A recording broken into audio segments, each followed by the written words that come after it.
mga sisi and welcome back muli sa aming channel. Sa pangalan ng aking kapartner na si Tolis, kami po muli ang Just Louie Ace. Ayan mga sisi, it's been a long time. Ayan, it's been a long quiet dahil nabisi po ang inyong lingkod sa pagtitinda ng ukay-ukay. At lingid po sa inyong kaalaman. Ayan, lalo na sa ating mga new subscribers. Ayan, maraming pong salamat dahil dumarami po tayo talaga at na-appreciate ko po talaga yung inyong panonood sa mga vlog po namin ni Tol Ace. Dahil ako po ay nag-for good na mga sisi sa mga hindi ko po nakakaalam. Ako po ay nandito na sa Pilipinas at nagtitinda po ng ukay-ukay. Ayan, sa mga gusto pong makita ang aking page sa Facebook, search nyo lang po ang Louis Clothing. At baka isa kayo sa mga magkagusto sa mga damit natin at we ship nationwide through JNT. Siyempre mga sisi, payment first po tayo dahil legit naman po ang inyong ukay-ukay seller. Ayan, so hindi na po tayo domestic worker. Ayan, tayo po ay isa ng online seller, ukay-ukay seller. Ayan. Okay mga sisi, sobra kong na-appreciate yung mga pag-subscribe nyo sa page po namin ni Tol Ace dahil alam ko na marami po kayong natututunan sa mga videos namin patungkol sa Cyprus, no? Lalo na sa mga gusto po talaga magpunta ng Cyprus. Alam nyo mga sisi, mga tol, napakaganda po talaga ng Cyprus. Yan po yung isa sa mga gustong-gusto kong bansa na napuntahan ko talaga mga sisi. Dahil alam nyo ba kung bakit? Kahit sabihin na natin na magpunta kayo sa mga malalaki ang mga sahod, okay, sahod yun di ba? Yun naman talagang kailangan natin, sahod doon. Pero sa mga bansang mapuntahan nyo, mayroong talagang mas malalaking sahod. Ibang-iba po talaga sa saya na mararanasan nyo kung kayo ay nasa Cyprus. Dahil alam nyo ba kung bakit? Ayan. So magkikwento lang ako, no? Konting kwento lang patungkol sa, bago ko sagutin yung mga katanungan ng iba nating mga bagong subscribers. Okay mga sisi, ang Cyprus ay hindi ko talaga ipagpapalit sa kahit na anong bansa, kahit na Amerika pa yan, kahit na Canada pa yan, kahit na anong bansa mga sisi, iba po talaga ang Cyprus. Alam nyo kung bakit? Dahil po diyan ipinagdiriwang ng mga Filipino community ang lahat ng kung ano meron dito tayo sa Pilipinas, kagaya ng Pasko, kagaya ng Valentine's Day, ano pa ba? Basta may mga okasyon, ayan. Halos lahat yan, kasali ang mga Pilipino para i-celebrate ang mga okasyon na yan. Napakasaya sa Cyprus, no, mga sisi ko. At kung halimbawa po na talagang interesado kayo, no, sa bansang Cyprus at gusto nyo po talagang pumunta dito, pwede nyo rin pong hanapin ang mga Pilipino sa Cyprus or MPSC sa Facebook. Ayan po yung page na ginawa ko.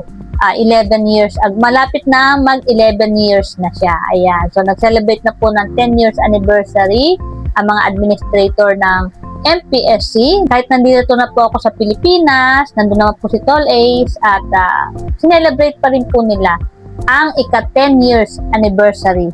Ayan, ng mga Pilipino sa Cyprus group. Okay, eto na. Mag-shoutout muna tayo. Ayan, sa ating mga new subscriber. Siyempre, shoutout kay Marilu Olidan 3409. Ayan, shoutout sa'yo, Sisi.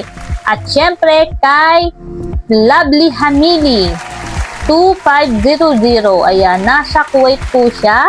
Ingat-ingat po dyan, Sisi, sa Kuwait at magdasal lamang. Okay, mga Sisi, shoutout ko si Lealyn Baril. Ayan, hi Lealyn Baril, thank you very much sa pag-subscribe. At ito na yung iyong question na ating sasagutin. Hi po, saan po kaya agency na legit at mabilis magpaalis papunta po dyan? Okay, so bibigyan kita ng legit na agency talaga. Ito ay napaka-legit talaga, no? Walang ikale-legit pa. Okay, search mo lang sa Facebook ang kanilang page na FMW Human Resources International Corporation. Hiring po ang FMW. Ano ba yung kanilang hiring ngayon? Meron po silang machine operator. Papunta po itong Cyprus ha. Machine operator, massage therapist, barista, cook, receptionist, warehouse worker, retail shop worker, cashier, at cleaners. mas okay po na may experience na po kayo sa mga nasabing mga trabaho. Alam niyo mga sisi, dati no, hindi po kayo makakapagtrabaho kagaya ng receptionist, ng cashier, ng cook, barista, ng mga massage therapist, kung hindi po kayo asawa ng European. Ayan. So, ano ba yung mga European na ito? Ito yung Romania, Bulgaria, Belgium, Italia, ayan, Cyprus, Cypriot, ganyan. Hindi po kayo makakapagtrabaho sa mga ganyang establishmento, no, ganyang mga title ng trabaho kung wala po kayong asawang European. Pero ngayon, ayan, inaalaw na ng Cyprus government dahil alam po talaga nila na talented ang mga Pilipino. Kaya napakaswerte ng iba sa inyo kung kayo ay matatanggap, kagaya ng receptionist, massage therapist, na hindi po kayo naka-entitle na talagang maglilinis ng bahay, ayan, nakagaya ng domestic worker.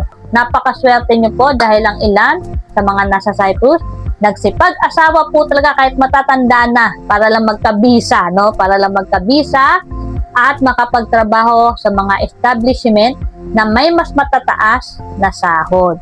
Dahil nga po ang mga domestic worker is nasa 400 euro starting. Ayan, starting is 400 euro. At paano ba ito tataas? Ito po ay depende sa amo nyo. Ayan, so Lealyn Baril, search mo lang ang FMW sa Facebook page nila. At pwede po kayong mag-message para po sa inyo pong mga katanungan. Okay, another one kay Porda Calbo 02. Ayan, shoutout sa iyo Porda Calbo 02. Ito na ang iyong katanungan. Hello ma'am, magkano po salary ng caregiver dyan sa Cyprus? Okay mga sisi, mga tol, ang sahod pa rin po ng caregiver ay mag-i-start pa rin po kayo ng 400. Dahil yan naman po kasi talaga yung fix, no? Yung nag-starting po talaga, minimum yan.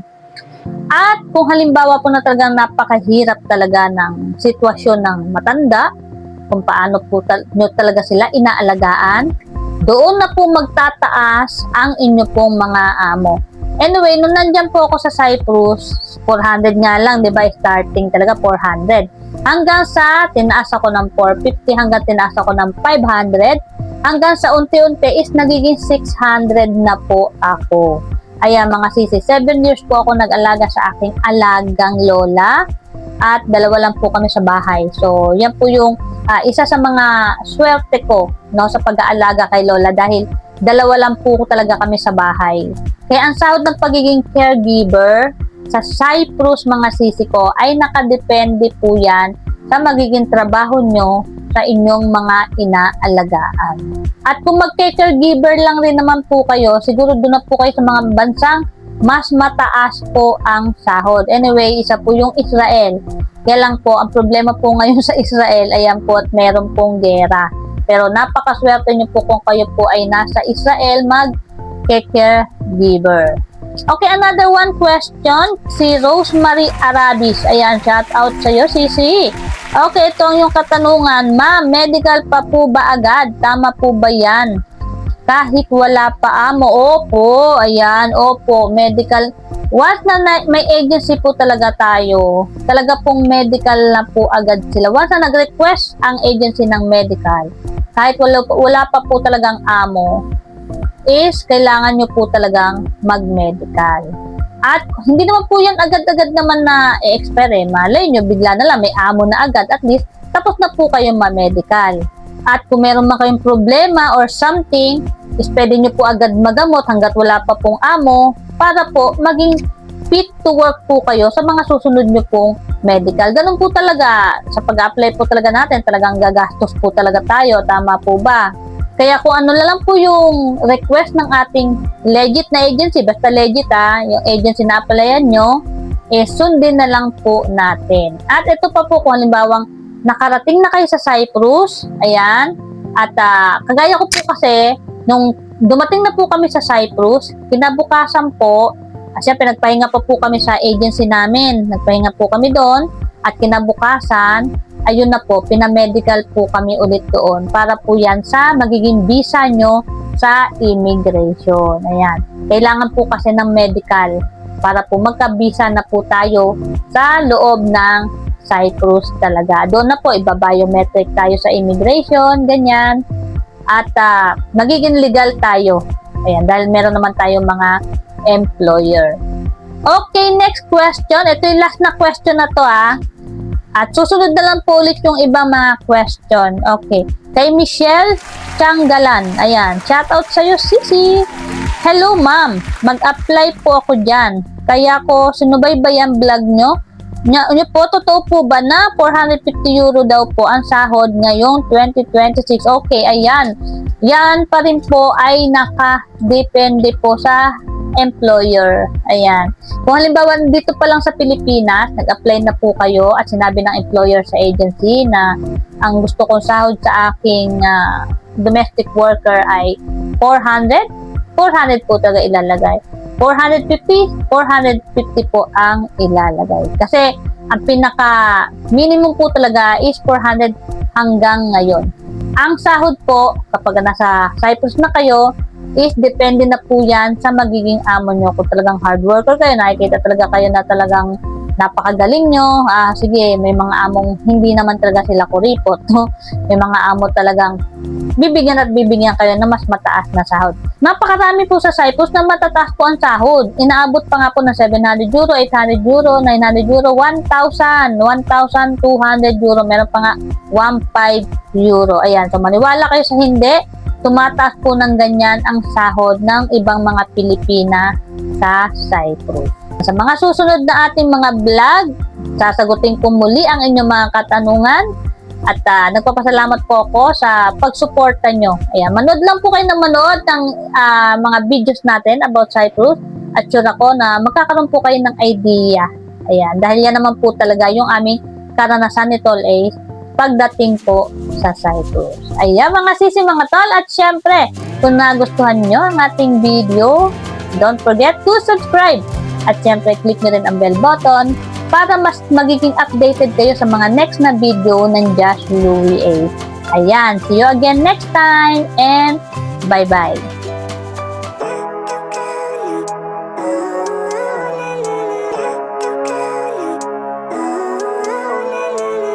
Living life, everyday, late at night, not okay. All I want, and I pray, all I need are some better days.